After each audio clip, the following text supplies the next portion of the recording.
Hi అండి. ఒక useful Tipu.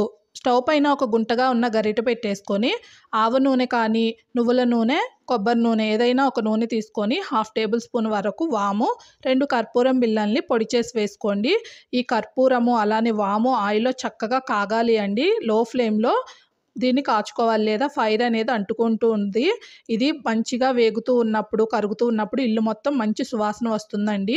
ఇప్పుడు ఇది గోరువెచ్చగా ఉన్నప్పుడు ఒక టీ స్ట్రైనర్ తీసేసుకొని వడకట్టేసుకోండి. ఈ ఆయిల్‌ని మనము ఒక బాటిల్‌లో స్టోర్ చేసుకున్నామంటే ఇప్పుడు వయసుతో సంబంధం లేకుండా చిన్న వయసు నుంచే కీళ్ళ నొప్పులు, జాయింట్ పెయిన్స్, ఆర్థరైటిస్ అని వస్తూ ఉంటాయి కదా!